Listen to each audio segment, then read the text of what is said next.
Hello students, welcome to Educate. So today we'll be completing the fourth part of the second chapter of Themes in Indian History, and the chapter's name was Kings, Farmers and Towns.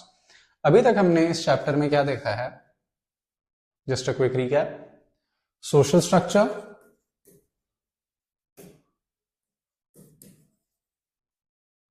Samanta, Brahmins, role of Brahmins, inscriptions,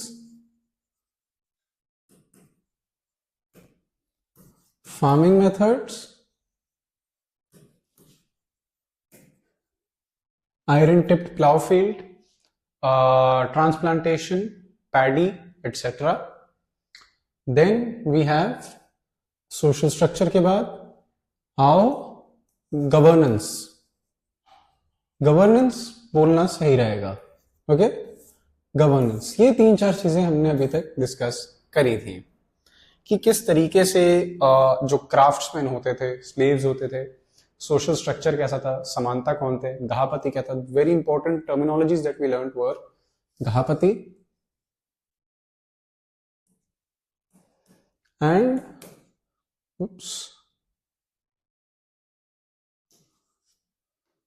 समानता. कौन होते थे ये दोनों? इन दोनों के बीच में डिफरेंस, सिमिलैरिटीज, इन दोनों की टर्मिनोलॉजीज के बीच में जो एक डेफिनेशन है वो हमें क्लियर होनी बहुत ज्यादा जरूरी है.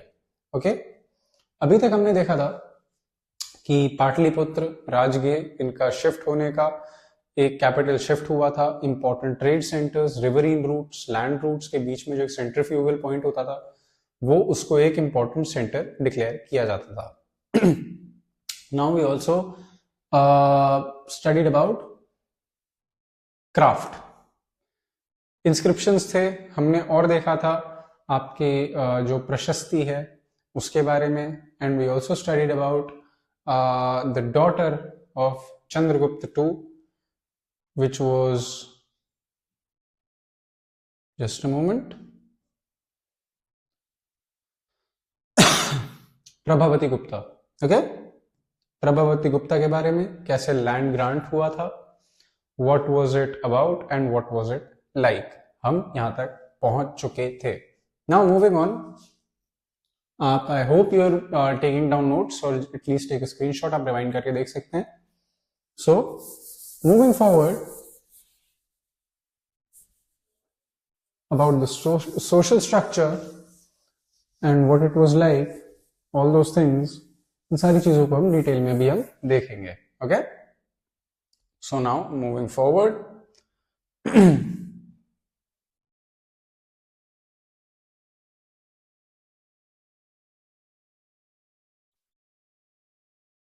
ऑलराइट.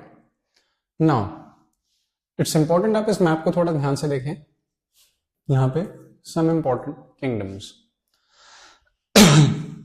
ये जो मैप है हमारा, हम लगा सकते हैं somewhere around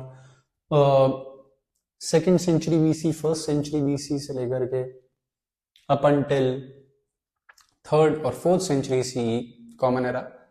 these were important kingdoms and towns. Now यहां पे गुप्ताज का गढ़ बताया गया है. कुशानाज, देवपुत्र, एक इंपॉर्टेंट टर्म हमने सीखी थी जिसके बारे में हमने पढ़ा था. देयर सिमिलैरिटी और you know the kind of their comparison that they did of themselves with that of a heavenly figure, जो कि बहुत ज्यादा सिमिलर है आपके चाइनीज किंगडम्स से और चाइनीज रूलर्स से. That is one thing. Okay, Kushanas, Guptas, Vaishali, Pataliputra, Rajgir, Mahasthan, Chandraketugarh, Mathura, Kannauj, Mathura was also a very important center for cultural, traditional and all those reasons. Okay, Paithan, Sopara, Shakas यहाँ पे थे. शक संवत, मैंने आपको कैलेंडर समझाया था. This was another very important dynasty in the Indian subcontinent जिन्होंने अपना कंट्रोल एस्टैब्लिश किया था. Again, both of these dynasties trace their root to Central Asia. Somewhere approximate अगर हम देखें, मध्य Asia, which is Turkmenistan, Uzbekistan, Tajikistan, Kazakhstan, Kyrgyzstan, all those crescent countries जो former USSR का पार्ट होती थी, पार्ट ऑफ अफगानिस्तान ऑल्सो हम consider कर सकते हैं. Moving on, by the 2nd century BC we find short votive inscriptions in a number of cities. Okay, these mention the name of the donor and sometimes specify his or her occupation as well. ठीक है, washing folk, weavers, scribes, carpenters, potters, goldsmiths, blacksmiths, officials, religious teachers, merchants and kings. Now ये जो inscriptions हैं ये short वोटिव inscriptions थी जो कि काफी शहरों में हमें मिली. These mention the name of the donor, sometimes specify his or her occupation as well. अब जो छोटी वोटिव होती थी उसको जो डोनेट करता था उसके डोनर का नाम, उसका ऑक्यूपेशन, वो है कौन, उसका नाम क्या है, वो काम क्या करता था, और ये सारी चीजें स्पेसिफाई करी जाती थी. They tell us about the people who lived in towns. अब जो टाउन में लोग रहते थे उनके बारे में डिटेल में बताया जाता था, जैसे कि वॉशिंग फोक, धोबी, वीवर्स, स्क्राइब्स, कारपेंटर्स, पॉटर्स, कुम्हार, गोल्डस्मिथ यानी कि सोनार, ब्लैकस्मिथ, लोहार, ऑफिशियल्स, ऑफिसर्स होते थे, रिलीजियस टीचर्स होते थे, टीचर एक तरीके से, मर्चेंट्स एंड किंग्स यानी कि बिजनेसमैन, राजा, इन सब के बारे में लिखा होता था. नाउ समटाइम्स गिल्ड्स और श्रेणीज. ठीक है, वोटिव क्या होता है? Votive inscription recorded gifts made to religious institutions. अभी रिकॉर्डेड वोटिव होता था एक रिकॉर्डेड गिफ्ट जो कि रिलीजियस इंस्टीट्यूशन को किसी न किसी को गिफ्ट के तौर पे दिया जाता था. ओके, नाउ समटाइम्स गिल्ड्स और श्रेणीज. गिल्ड यानी कि एक छोटी सी ऑर्गेनाइजेशन या फिर एक श्रेणी. ठीक है, organisations of craft producers and merchants, जो कि क्राफ्ट प्रोड्यूसर्स, मर्चेंट्स, इनके बारे में इनको मिला करके इनका एक ऑर्गेनाइजेशन या फिर एक तरीके से मान लीजिए इनका गठन होता था, जिसमें कि are mentioned as well. These guilds probably procured raw materials, regulated production and marketed the finished product. It is likely that craft persons used a range of iron tools to meet the growing demands of urban elites. उस time पे iron का use बहुत ज्यादा होने लगा था, जैसे हम यहाँ पे देख सकते हैं, which is something very important. And जो रॉ मटेरियल्स हैं और जो फिनिश प्रोडक्ट है उसका जो पूरा प्रोसेस था वो डिफरेंट जगहों से होता था. ठीक है, कहीं से रॉ मटेरियल प्रोक्योर करना और फिर उसका फिनिश प्रोडक्ट बना करके उसको दोबारा मार्केट में चढ़ाना और फिर उसको डिस्पोज ऑफ करना, that was something also seen over here. Votive की डेफिनेशन आप देख लीजिए, and just in case I want you to have a look at this map as well, because ये आपको एक क्लैरिटी ला करके दे देगा कि हम कौन सी जगह की बात कर रहे हैं और किस जगह की बात हो रही है. एज यू कैन सी यहाँ पे छोटी छोटी रिवर की ट्रिब्यूटरीज भी हैं. मोस्ट ऑफ द सिटीज अगर आप देखेंगे वो नदी के तट पर या नदी के किनारे बनी हुई हैं फॉर मेनी रीजंस. उस टाइम पे जो रिवरीन रूट्स होते थे, देखिए जैसा हमने देखा लैंड रूट किया तो सेंटर में आता है, जैसे उज्जैनी है, लैंड रूट के भी सेंटर में आता है, रिवरीन रूट पे भी बढ़ता है, और साथ में जैसे सोपारा है, पोहर है, ये सारे कोस्टल एरियाज में, ताकि ओवरसीज जो ट्रेड होता था बाकी जगहों से उसका भी रेगुलेशन हो पाए और बहुत ज्यादा उससे प्रॉफिट मिले. Alright, so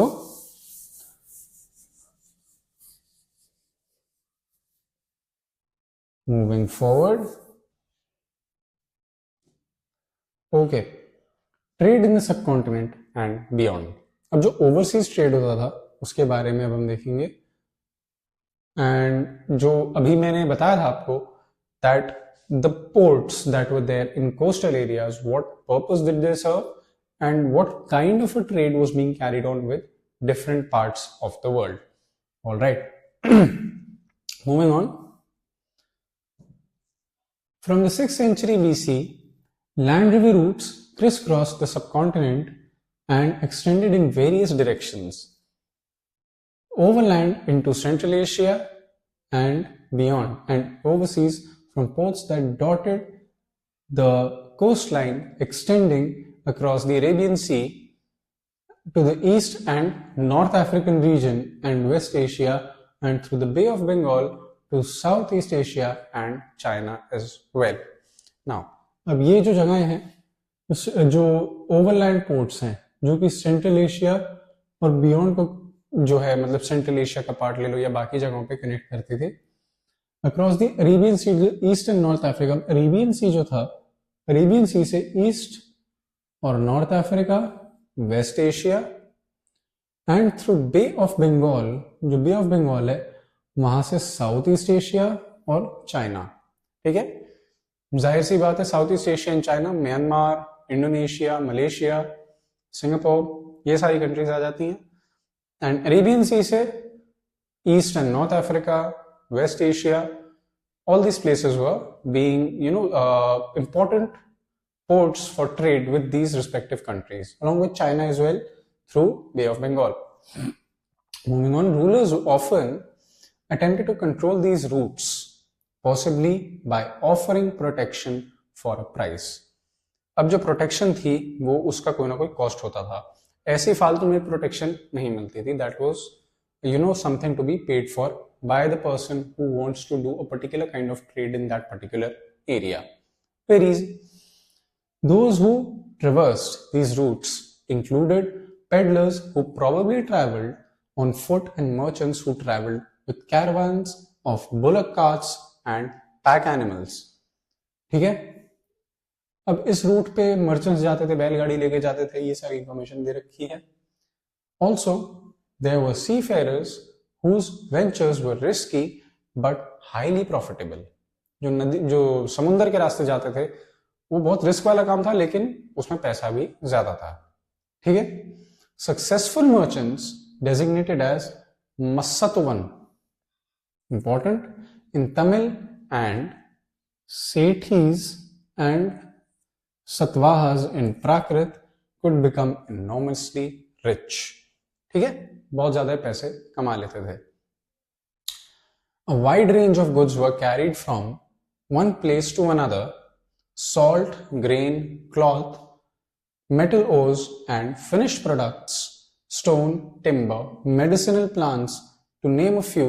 Spices, especially pepper, were in high demand in the Roman Empire. Roman Empire में इन चीजों की बहुत ज्यादा डिमांड थी, आप ये नोट कर लें। क्या था? Timber, stone, metal ores, finish products, medicine वाले प्लांट्स, ये चीजें, पेपर मान लेते हैं, स्पाइसेस, ये सब रोमन एम्पायर में बहुत डिमांड पे रहता था उस टाइम पे। रोमन एम्पायर अपनी फुल फ्लेजेड स्ट्रेंथ में ऑपरेट कर रहा था। Okay, as well textiles and medicinal plants, and these were all transported across the Arabian Sea to the Mediterranean. Arabian Sea to the Mediterranean. Mediterranean उस region को कहा जाता है जो कि सदर्न यूरोप का साउथ वाला पार्ट है और अफ्रीका का नॉर्थ वाला पार्ट है, ये आपका मेडिटेरेनियन बेल्ट है। For example Spain, Italy, Greece, parts of Turkey and ये सारा जो पार्ट है नॉर्थ अफ्रीका में, मोरक्को, अल्जीरिया, टूनिशिया, ये सारी कंट्रीज आपकी आ जाती हैं, Algeria and all these countries, ये आपका मेडिटेरेनियन का पार्ट बनता है। मोर और लेस जो रोमन एम्पायर का एक्सटेंट था, वहां से बहुत अच्छा ट्रेड चल रहा था और इन सारी चीजों का ट्रेड होता था। Alright, coins and Kings, currency. अभी जो हमने कॉइन्स के बारे में देखा था विद रिस्पेक्ट टू आपका Kushanas, we also saw the diagram और the figure that was there, उसकी हमने पिक्चर देखी थी। What was it about? Okay, now अब ये जो यहाँ पे टर्म है periplus is a Greek word meaning sailing around, and Erythraean was the Greek name for the Red Sea. Red Sea आपका पड़ता है इजिप्ट के पास, alright? The Red Sea. Now, to some extent, exchanges were facilitated by the introduction of coinage. Coins. कैसे? Punch-marked coins made of silver and copper, जो कि या तो चांदी के होते थे, तांबे के होते थे, 6th century BC onwards. Important. Oops. 6th century BC onwards were amongst the earliest to be minted and used. सबसे earliest जो मिंट होकर के यूज हो रहे थे वो आपको पता होना चाहिए सिल्वर और कॉपर के थे। Okay? These have been recovered from excavations at a number of sites throughout the subcontinent. Numismatists have studied these and other coins to reconstruct possible commercial networks. Basically जो इनकी स्टडी करते हैं coins की, उन्होंने study करने की, they have tried to dive deep into the this field कि भाई जो कमर्शियल नेटवर्क से ट्रेड कहाँ के बीच में एस्टैब्लिश हो रखा था अच्छे से, उसको स्टडी करने के लिए बहुत ज्यादा डीपली डाइव किया हुआ है. Attempts made to identify the symbols on punch-marked coins. punch-marked coins, ठीक है, मतलब बहुत अच्छे से मेटल गरम किया और फिर उसके ऊपर या तो पंच मार्क किया, ऐसे अच्छे से स्टैंप लगाया, some form of inscription is there, is kind of like a punch-marked coin, या फिर इस पे होल हो. Okay? So attempts made to identify symbols on punch-marked coins with specific ruling dynasties, including the Mauryas, suggest that these were issued by kings. Okay, it is also likely that merchants, bankers, and townspeople issued some of these coins. ठीक है, townspeople भी इसको issue कर देते थे. These were issued by usually kings करते थे, bankers और townspeople भी जो बड़ी position पे बैठते थे. For example, you have bankers and townspeople issued some of these coins. Okay, the first coin to bear the names and images of rulers were issued by the Indo-Greeks. Very important. Who established control over the northwestern part of the subcontinent somewhere around the 2nd century BC. Important. Indo-Greeks. The Kushanas, however, issued the largest hoards of gold coins, which were of gold coins, first gold coins of the 1st century CE. These were virtually identical in weight with those issued. Okay, so अभी तक अगर हम समझने की कोशिश करें तो जो कॉइन्स का सिस्टम है, करेंसी का सिस्टम है, वो भी डिफरेंट था थ्रू आउट डिफरेंट डायनेस्टीज. उसका रूल और उसका जो रेगुलेशन है, कौन उसे बना रहा है, कैसे उसका चलन चल रहा है, ये चीजें अभी हम आगे डिटेल में समझेंगे. फिलहाल जो अभी लिखा हुआ है वो ये लिखा है कि गुप्ता एम्पायर में अगर हम बात करें पंच मार्क्ड कॉइन्स की का जो सिस्टम है वो, या फिर जब हम देखते हैं कुशानास को, उनका जो कॉइन्स का सिस्टम है वो थोड़ा हमें डिफरेंस देखने को मिलता है. Okay, now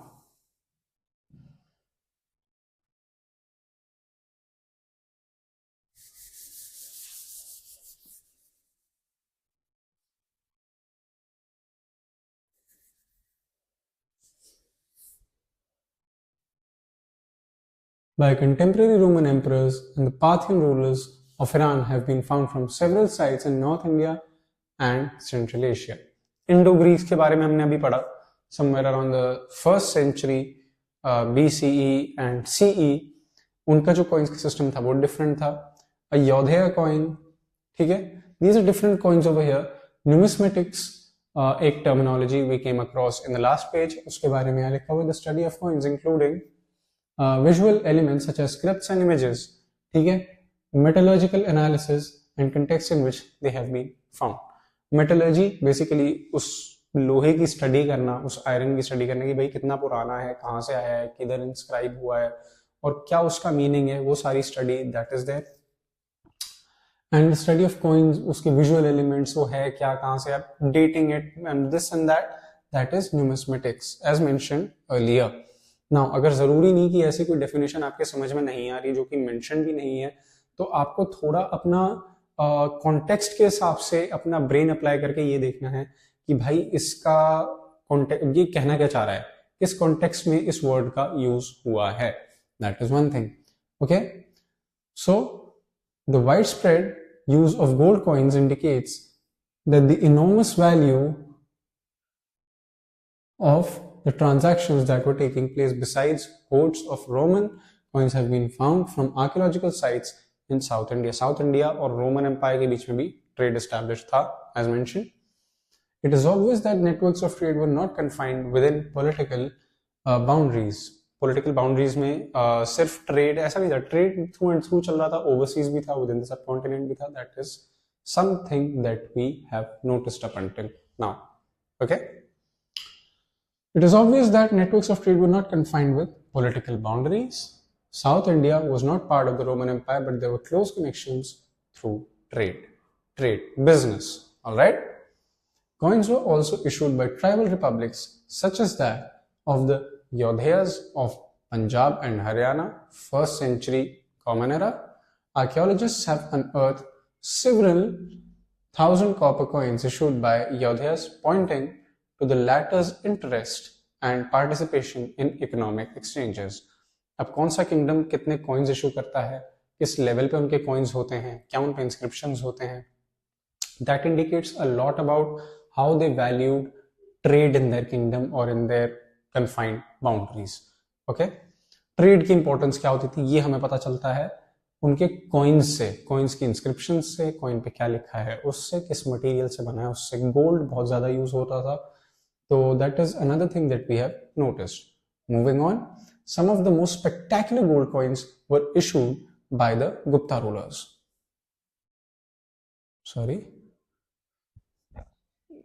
By the Gupta rulers. Okay, the earliest issues are remarkable for their purity. These coins facilitated long distance transactions from which kings also benefited. ठीक है, किंग्स बहुत ज्यादा, अब राजा को तो फायदा हो गई, उसकी बनाए हुए कॉइन्स जो हैं उसका ट्रेड बहुत ज्यादा सक्सेसफुल हो रहा है, एक जगह से दूसरी जगह सिक्कों का चलन बहुत ज्यादा बढ़ रहा है. Of course the king will be happy. The person issuing the particular coin would be happy. It's something but obvious. Alright? या कॉमन चीज है, जरा सोच करके देखिए, जो भी कॉइन्स इशू कर रहा है जरूरी नहीं किंग हो, टाउन्स पीपल भी थे, प्रीस्ट थे, हायर अथॉरिटी वाले जो हायर पोजीशन वाली जो लोग थे उस टाइम पे, वो कॉइन्स इशू करते थे. अब किस तरीके से वो अपने कॉइन का रिप्रेजेंटेशन रखते थे tells historians a lot about कि भाई उस टाइम पे ट्रेड की क्या वैल्यू थी इस पर्टिकुलर एम्पायर में. Okay, moving on, from 6th century common era onwards finds of gold coins taper off. यहाँ पे थोड़ा 6th century common era after death of Christ we notice कि बहुत ज्यादा थोड़ा गोल्ड कॉइन्स का चलन कम होता जा रहा था. Okay, Does this indicate that there was some kind of an economic crisis? क्या कोई economic crisis था? Historians are divided on this issue. Some suggest that with the collapse of the Western Roman Empire, अब Western Roman Empire के साथ अगर आपका trade है, commerce है, तो अगर वो कोलैप्स हो रहा है, जिन लोगों को नहीं पता, रोमन एम्पायर कोलैप्स्ड, उसका जो रीजन है वो था अटेला the Hun Empire.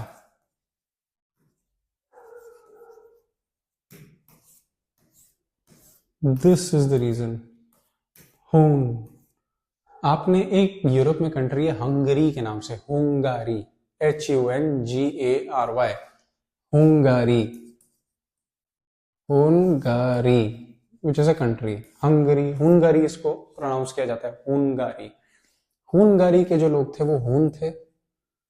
हुन एक ट्राइब था, ट्राइब मान सकते हो, एक कबीला मान सकते हो, जिन्होंने ओवर द टाइम बहुत ज्यादा रेड्स करी थी, बहुत प्लंडर किया था रोमन एम्पायर को, and eventually they were so strong. Attila the Hun जो किंग था हुन एम्पायर का, बहुत ज्यादा स्ट्रांग था, इतना स्ट्रांग था दैट कहा जाता है कि उस टाइम पे जो इन्वेजन हुआ था, the Hun invasion of the Roman empire, a single dog was also not left alive, let alone the people. लोगों की तो बात आप छोड़ दीजिए, बच्चे बूढ़ों की, जब वॉर हुई थी या रेड हुआ था, जो कुत्ते और जानवर थे वो तक जिंदा नहीं बचे थे. ऐसा रेड था, ऐसा इन्वेजन था हुन एम्पायर का. Okay, moving on, excuse me. Long distance trade declined and this affected the prosperity of the states, communities and regions that had benefited from it. जो इसका फायदा उठा रहे थे, जो कम्युनिटीज थी, जो स्टेट्स थे, उनको ऑब्वियसली धक्का लगा इस बात से. Others argue that new towns and networks of trade started emerging around this time. Okay? They also point out that though finds of coins of that time are fewer, coins continue to be mentioned in inscriptions and texts. अब gold coin का जो चलन है धीरे धीरे कम होता गया, coins का चलन कम होता गया, लेकिन फिर भी इंस्क्रिप्शंस में कॉइन्स का मेंशन था बखूबी. Alright, excuse me. So Yodhya coin, the empire which was very prevalent in parts of Punjab and Haryana. ये आप देख सकते हैं punch marked coin कुछ ऐसा दिखता था. So named because of the symbols were punched or stamped into the metal surface. अब आप देख सकते हैं punch marks हैं यहाँ पे. Okay? Excuse me. Then we have the Gupta coin. Gupta coin ऐसा दिखता था, gold coin. This is what it used to look like. Okay? So, moving on.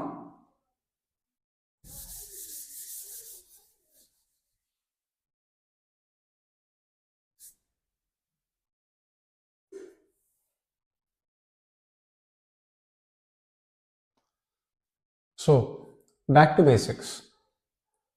यहां पे हम देखते हैं स्क्रिप्ट के बारे में. Excuse me.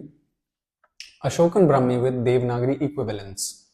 जो ब्राह्मी स्क्रिप्ट थी प्राकृत की, वो कैसे सिमिलर है आपके देवनागरी स्क्रिप्ट से, जिससे हम आज की डेट में हिंदी भी पढ़ते हैं, संस्कृत भी इसी में लिखी जाती थी. So read about that. Excuse me. Back to basics.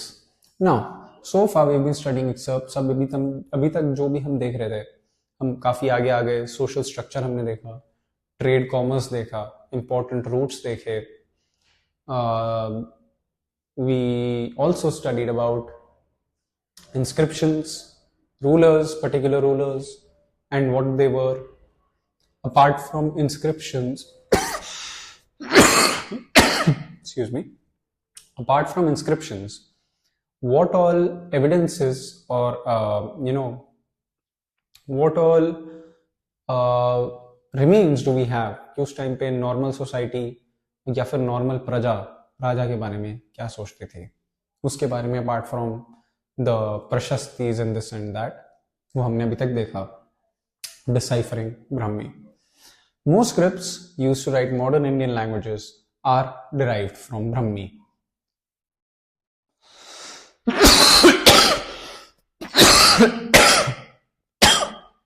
Excuse me. The script used in most Ashokan inscriptions. अब अशोका जो किंग था, उसके ज्यादातर इंस्क्रिप्शंस में ब्रह्मी बहुत ज्यादा स्क्रिप्ट यूज होती थी. From the late 18th century, European scholars aided by Indian Pandits worked backwards from contemporary Bengali and Devanagari. Excuse me, contemporary Bengali and Devanagari. The script used to write Hindi manuscripts, comparing the letters with older specimens. Now, जो European scholars थे, उन्होंने हिंदी के साथ ब्राह्मी को decipher करने के लिए बंगाली को भी एज अ लैंग्वेज कंसिडर किया, to decipher it and understand और break it through even further. Now, scholars who studied early inscriptions sometimes assumed that these were in Sanskrit, although the earliest inscriptions were in fact in Prakrit. Earliest inscriptions were in Prakrit. Important.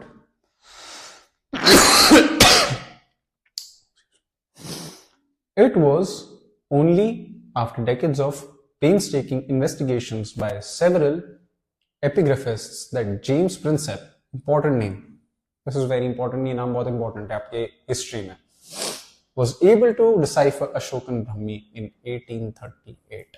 उसने बाकी पंडित और जितने भी संस्कृत जानने वाले थे, उन सबको इकट्ठा करके लैंग्वेज को डिसाइफर किया. अशोकन इंस्क्रिप्शन का एग्जाम्पल एक ये है, अशोका किंग ने जो लिखवाया था. Okay, how Kharosthi was write. अब हम खरोष्ती की बात करेंगे. Excuse me. The story of the decipherment of Kharoshti, the script used in inscriptions in the northwest, especially in parts of Afghanistan, is different. Here, finds of coins of Indo-Greek kings who ruled over the area somewhere around the 2nd and the 1st century BCE. ठीक है? Facilitated matters. These coins contain the names of kings written in Greek and Kharoshti scripts. ये script थोड़ी different थी खारोश्ती की जब हम बात करते हैं। Okay, written in Greek. Okay, Greek में लिखा जाता था। These coins contain the names of kings written in Greek and Kharoshthi scripts. European scholars who could read the former, ठीक है, जो जिनको ग्रीक पढ़नी आती थी,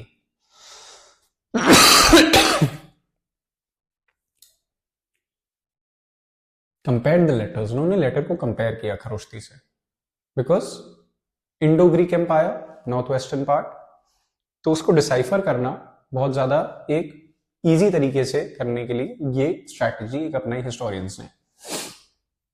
now written in Greek and Kharosthi scripts, European scholars who could read the former compared the letters. For example, the symbol A could be found in both the scripts for writing names such as Apollodotus.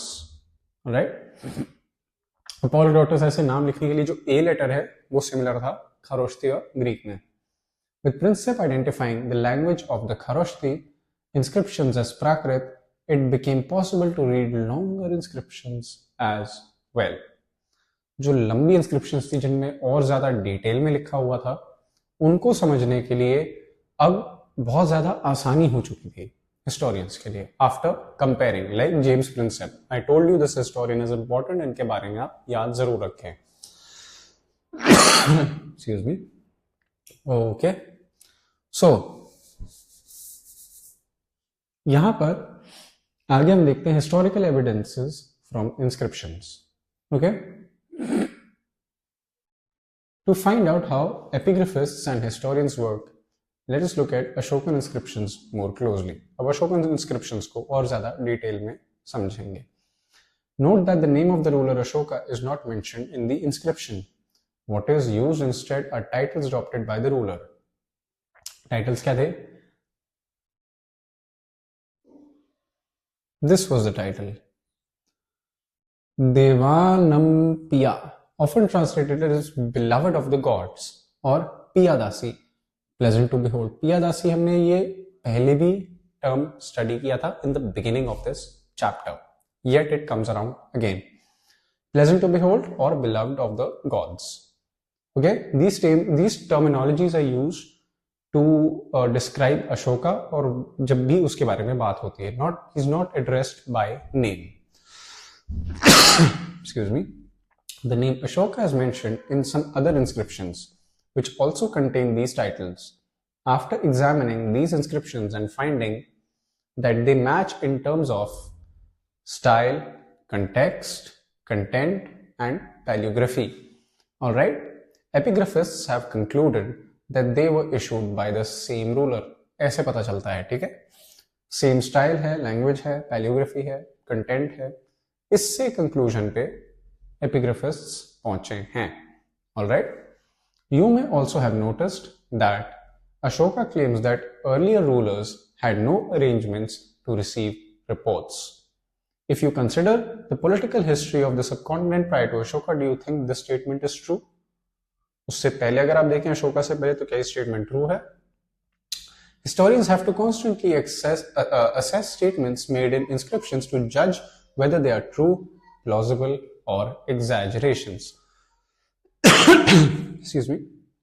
बहुत ज्यादा other sources से, other kingdoms से, other inscription से compare करके ये देखने को मिलता है, that's when finally historians come to a conclusion whether it's true, exaggerated, or plain false. Right? Did you notice that there are words within the brackets? Epigraphists sometimes add these to make the meaning of the sentences clear. Okay? This has to be done carefully to ensure that the intended meaning of the author is not changed. Alright? जो author का meaning जो कहना चाह रहा है, उसको transliterate करना, translate करना, both of them are very important, very different things. Transliteration and translation. कुछ चीजें होती, कुछ terminologies होती हैं जो translation में ही खो जाती हैं. For example, there are certain terminologies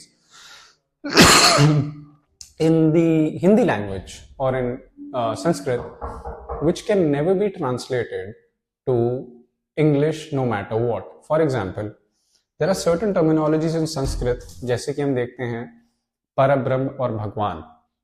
All right. So that is something that we look at. Bhagwan is like a person. Historically, if we look at it, in Sanskrit, इसका सीधा meaning होता है जो विशेष को फुलफिल करता है. But in plain English it's just God. Parabrahma is the supreme being. That is another terminology that we look at. Okay. So there are certain things which get lost into translation. Moving forward, historians have to make assessments as well. If king's orders were inscribed on natural rocks near cities or important routes of communication, would passers-by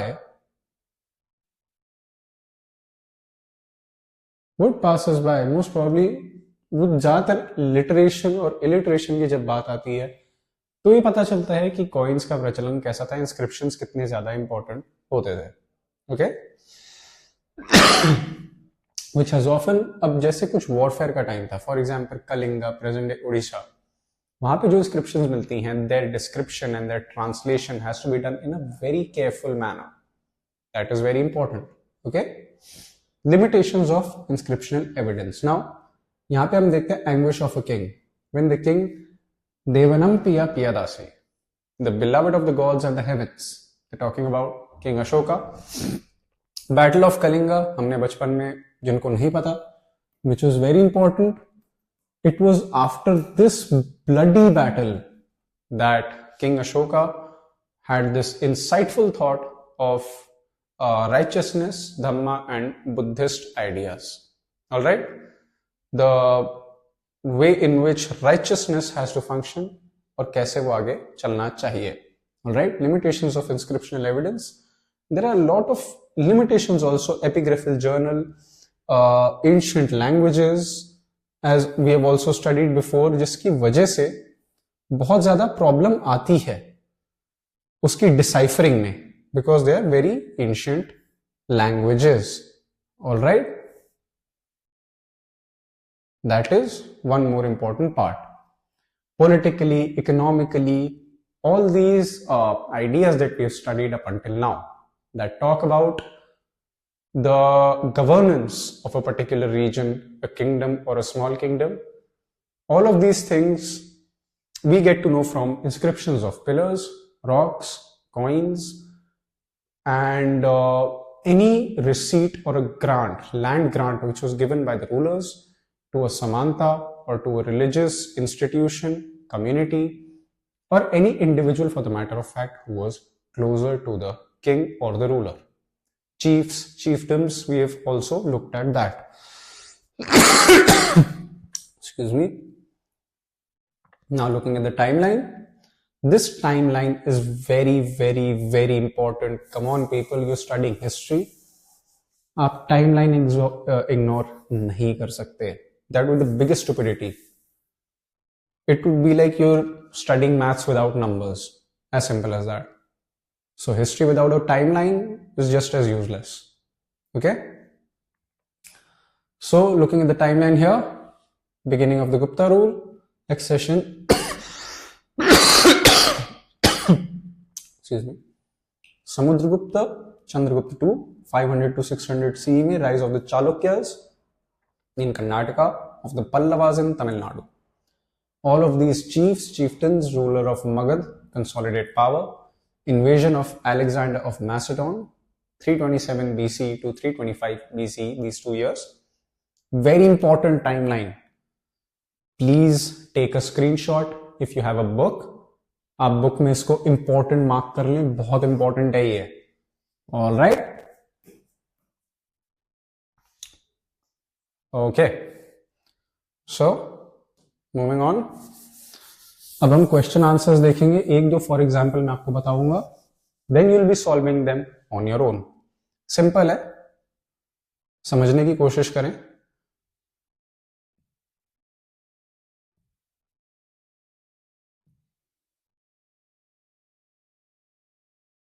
all right. Another timeline,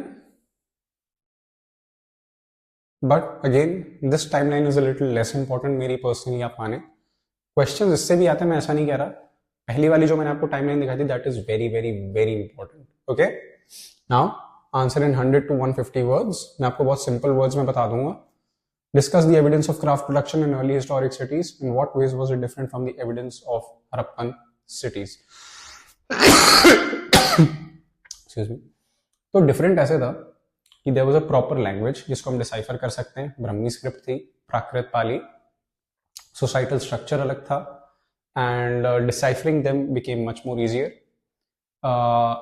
because social hierarchy अलग थी, social structure बहुत ज़्यादा different था. तो ऐसे जो craft production के बारे में हमें पता चलता है, we can easily trace it back to where it came from, who was it gifted by, किसको कहाँ से मिला था, ये सारी चीजें हमें पता चलती हैं. Describe the salient features of the Mahajanapadas. Very important question, salient features of the Mahajanapadas. Mahajanapada क्या होते थे? जनपदास, महाजनपदास, गणा, संघ, राजा, ये सारी टर्मिनोलॉजीज आपको पता होनी बहुत ज्यादा जरूरी हैं. एक महाजनपद जो होता था वो काफी सारे जनपदों को मिला करके बनता था. एंड महाजनपदास जो थे बहुत इंपॉर्टेंट सेंटर्स थे for trade, administrative administrative centres for implementing rules. They were places where people got together and they were important places जहां से की स्ट्रैटेजी भी आगे जाने की रूलर्स डिसाइड करते थे अबाउट देयर एम्पायर और respective kingdom. They were important trade centres also. Alright, how do historians reconstruct the lives of the ordinary people? Jataka tales and Panchatantra. उसके बहुत ज्यादा कम एविडेंसेस हैं, लेकिन फिर भी ये 3-4 चीजों को उठा करके हिस्टोरियंस देखते हैं और समझते हैं, as studied in the chapter before. Alright, excuse me. So अब ये पांड्यन चीफ, ये सारी चीजें हैं. List some of the problems faced by epigraphists. Epigraphists को यही प्रॉब्लम आती थी कि basically different places had different political systems, collapse of the Roman Empire, and all these things we need to look at. So we have looked at all the questions over here. Most of them will be like this only. Okay, जो long form questions हैं वो भी आपके ऐसे ही आएंगे. Discuss the main features of the Mauryan administration. उसके administration के बारे में आप पूरा लिखेंगे through and through whatever we have discussed up until now. All right, you'll be writing it in that particular way only. So I hope you understood this chapter. This was the final or the 4th part of Kings, Farmers and Towns, the 2nd chapter of Themes in Indian History. And I hope you understood the chapter और आपको ये सारा समझ में आ चुका है. आप rewind करके इसके दूसरे पार्ट्स भी देख सकते हैं ताकि आपको और अच्छे से इसकी एक पकड़ मिल जाए. So I hope you understood the chapter and you will ace in any of the test or exam that will be approaching now. Okay? Thank you, Team Educate.